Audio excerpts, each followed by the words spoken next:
Hello from your local neighborhood diagnostician. This is Kyle Broderick with the Plant and Pest Diagnostic Clinic at the University of Nebraska's Lincoln's Plant and Pest Diagnostic Clinic. It's that time of year and we start thinking about rust on corn.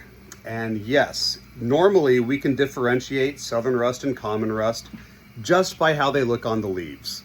However, early on in the disease cycle, it can be very important to get that sample into a lab to see what those spores actually look like underneath the scope.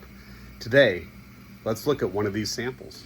So this morning we received some corn leaves from Saunders County, Nebraska that have a couple of little specks on them. Some very rusty looking specks.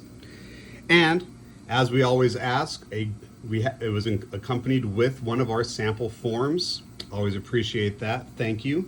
But what we're going to do now is look at what this rust actually looks like underneath the scope to figure out, is this common rust or is this southern rust? You know, it looks kind of brick red, more like common rust, but that distribution, kind of similar to southern rust. So let's take a look and see what we can see underneath the scope. The tools that we are going to use: some sterile water, a glass microscope slide, and clear Scotch tape. This is a very basic wet mount, and we're just going to put this tape on top of some of these lesions, put it on our microscope slide with a drop of water, and see what it looks like underneath the microscope.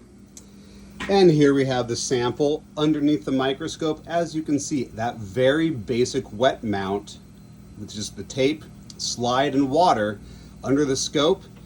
We'll put it up to our screen, and looks like we're seeing a whole bunch of beach balls. That's right, when we're looking at southern rust and common rust on corn, I am looking for beach balls or footballs. Beach balls that are more of this dark red color, that is the common rust fungus.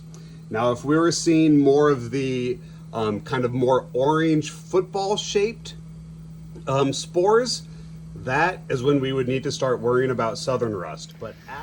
And so, again, the importance of getting one of these samples into the clinic before we are making some of these management decisions is very, very important.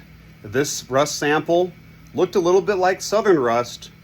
Under the scope, we can very quickly and easily figure out that no, this is common rust, nothing that we need to worry about.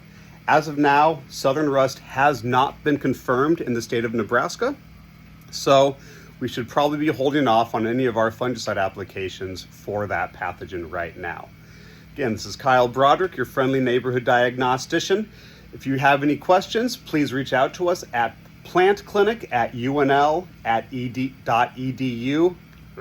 Again, that email address is plantclinic@unl.edu. Thanks. Don't get caught with your plants down.